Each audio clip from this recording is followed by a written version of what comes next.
সংস্কৃতিৰ পৰা ৰাজনীতিলৈ এখোজ নলবাৰীৰ ৰিংকুমণি দাস ডেকা বিহুৰাণী এইবাৰ ৰাজনীতিৰ পথাৰত সমগ্ৰ ৰাজ্যতে এতিয়া পঞ্চায়ত নিৰ্বাচনৰ বতাহ আৰম্ভ হোৱাৰ সমান্তৰালভাৱে নলবাৰীতো ভোটাৰৰ লগতে প্ৰাৰ্থীৰো পাৰ ভঙা উৎসাহ দেখিবলৈ পোৱা যায়। কোনোবা যদি ক্ৰীড়াবিদে নামিছে ৰাজনীতিৰ পথাৰত, আন কোনোবা সাংস্কৃতিক ব্যক্তিয়ে নামিছে হেজাৰ প্ৰতিশ্ৰুতি অলেখ সপোন লৈ।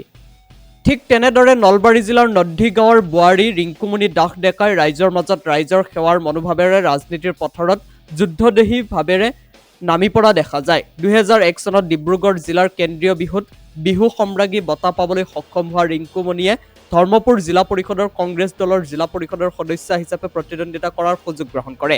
স্নাতক ডিগ্ৰী লাভ কৰি গুৱাহাটী মহানগৰ পাঞ্জাবাৰীস্থিত সূৰ্যোদয় নৃত্য কেন্দ্ৰ নামেৰে এটি অনুষ্ঠান আৰম্ভ কৰি বহু যুৱক যুৱতীক সাংস্কৃতিক জগতখনক উলিয়াই আনিবলৈ সক্ষম হয় ৰিংকুমণি দাস ডেকাই।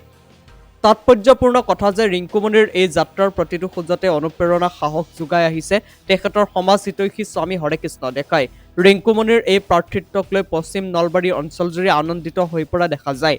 ৰিংকুমণিৰ এই যাত্ৰাত বহু অৰাজনৈতিক দল সংগঠনৰ সমৰ্থন তথা শুভেচ্ছা থকা বুলি জানিব পৰা যায়। নমস্কাৰ, মোৰ নাম ৰিংকুমণি দাস ডেকা আৰু মই ডিব্ৰুগড়ৰ জীয়ৰী বৰনদী বোৱাৰী। গতিকে মই আগবাঢ়িছোঁ কংগ্ৰেছৰ হৈ জিলা পৰিষদ খেলিবলৈ আৰু সভাপতিয়ে মোক চিলেক্ট কৰিছে আৰু আমাৰ কংগ্ৰেছৰ যিখিনি কৰ্মকৰ্তা আছে তেখেতসকলেও মোক চিলেক্ট কৰিছে, চইচ কৰিছে যে মই কৰিব পাৰিম বা খেলিব পাৰিম, আগবাঢ়িব পাৰিম।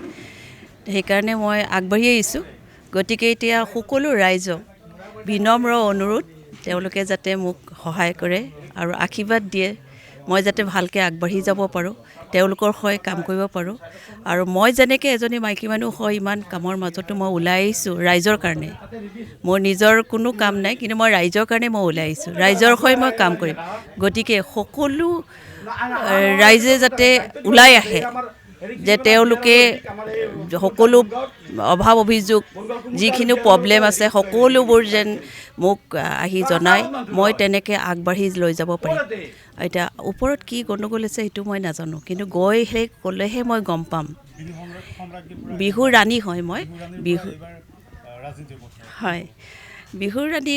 আগতে মই এতিয়াও নাচি আছোঁ, এতিয়াও মই নাচ কৰিয়ে আছোঁ, ডান্স কৰিয়ে আছোঁ আৰু মই বহুতক শিকায়ো আছোঁ।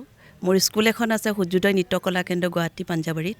গতিকে এতিয়া আগবাঢ়িছোঁ জিলা পৰিষদ খেলিবলৈ। এতিয়া ৰাইজে যেনেকৈ মোক আশীৰ্বাদ কৰে, যেনেকৈ আগুৱাই নিয়ে, মই তেনেকৈ আগবাঢ়ি যাম। মোৰ স্বামী আছে, মোৰ স্বামীয়ে গোটেইখিনি মোক আগুৱাই নিছে। মই ইমান কথা ক'ব নাজানো, কিন্তু তথাপিও যিখিনি কৈছোঁ সেইখিনি আৰু কিবা যদি ভুল হয় সকলোৱে যেন মোক ক্ষমা কৰে। মেইন ইছ্যু আমি মহিলাখিনিৰ ওপৰতে আমি আগবাঢ়ি যাম।